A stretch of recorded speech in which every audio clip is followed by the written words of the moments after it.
हरे कृष्णा। तो चलिए आज मैं आप सभी को बता देती हूँ कि इस बार जो रंगवन्नी एकादशी होती है वो रंगवन्नी एकादशी क्यों होती है, क्या रीजन है रंगवन्नी एकादशी का, और इस दिन जो आंवले की पूजा होती है वो आंवले के पेड़ की पूजा क्यों होती है, और कौन से दिन रंगवन्नी एकादशी मनाई जाएगी और किस शुभ मुहूर्त में भगवान की पूजा अर्चना होगी। तो चलिए जान लेते हैं इस वीडियो में इसकी सारी जानकारियाँ। तो रंगवन्नी एकादशी से जुड़ी हुई हैं। तो रंगवन्नी एकादशी जो बेहद शुभ मानी जाती है और इस दिन भगवान विष्णु की पूजा का विशेष महत्व होता है। और इस साल यह व्रत फागुन महीने में 10 मार्च को रखा जाएगा। और इस व्रत को रखने के अलावा भगवान विष्णु और शिव जी की कृपा सदैव के लिए मिलती है।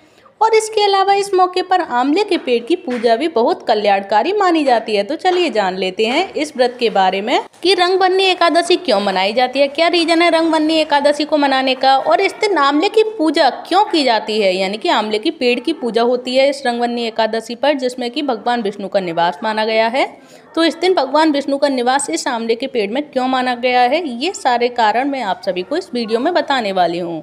तो चलिए जान लेते हैं कि सबसे पहले हम जानेंगे कि रंगवन्नी एकादशी जो हर साल फागुन मास के शुक्ल पक्ष की एकादशी तिथि को मनाई जाती है। और यह एक ऐसी दुर्लभ तिथि है जब भक्त भगवान विष्णु के साथ शिव जी और माता पार्वती की पूजा अर्चना करते हैं। इसके अलावा इस मौके पर आंवले के पेड़ की पूजा भी होती है। जैसा कि नाम से ही पता चलता है, रंगवन्नी एकादशी का संबंध रंगों से जुड़ा हुआ है। और इस एकादशी में पूजा के दौरान रंग और गुलाल जरूर इस्तेमाल करना चाहिए।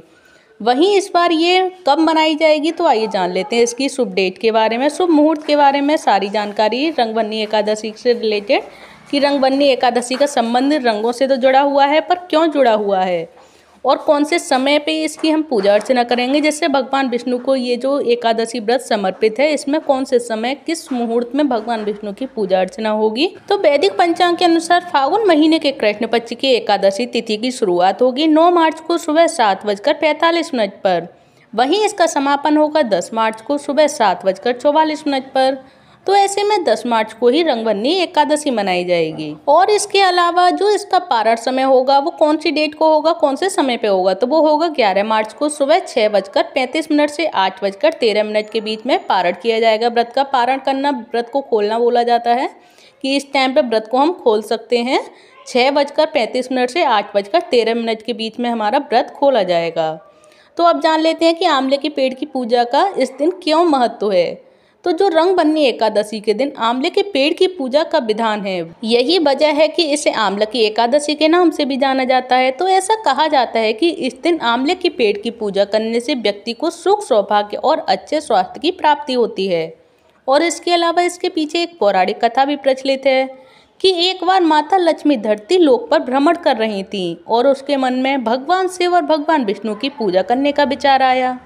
लेकिन विष्णु जी की पूजा में तुलसी पत्र का उपयोग होता है और भोलेनाथ की आराधना में बिल्व पत्र का प्रयोग होता है।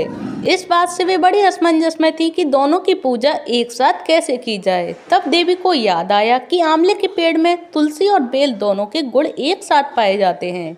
तब उन्होंने आंवले के पेड़ को नारायण और भगवान शिव का स्वरूप मानकर विधि पूर्वक पूजा अर्चना की। और इस पूजा से उन्हें शिव जी और श्रीहरि की कृपा भी प्राप्त हुई। और तभी से हिंदू धर्म में आंवले के पेड़ की पूजा की जाने लगी। और कहा जाता है कि जो व्यक्ति इस पेड़ की पूजा रंगवन्नी एकादशी के दिन करता है, उन्हें धन, ऐश्वर्य और सौभाग्य और आरोग्य की प्राप्ति होती है। और यही कारण है रंगवन्नी एकादशी के होने का और आंवला की पूजा का, यानी कि आंवला की एकादशी मनाए जाने का, क्योंकि भगवान श्रीहरि और भगवान शिव शंकर की एक साथ कृपा पाने के लिए आंवले के पेड़ की पूजा की जाती है, जो कि माता लक्ष्मी ने की थी। और यही कारण है इस रंगवन्नी एकादशी के होने का। तो आप सभी को ये सारी जानकारियाँ पहले थी या नहीं थी, मुझे प्लीज़ कमेंट बॉक्स में बताइएगा।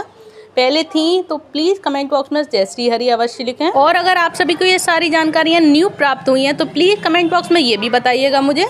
और प्लीज़ अगर ये सारी जानकारियाँ आप सभी को अगर अच्छी लगी हो तो प्लीज़ वीडियो को लाइक करके चैनल को सब्सक्राइब करना ना भूलें, जय श्री हरि लिखना ना भूलें कमेंट बॉक्स में। तो जय श्री हरि, जय शिव भोलेनाथ, हरे कृष्ण कृष्ण कृष्ण हरे हरे, हरे राम राम राम हरे हरे, हरे कृष्णा हरि बोल।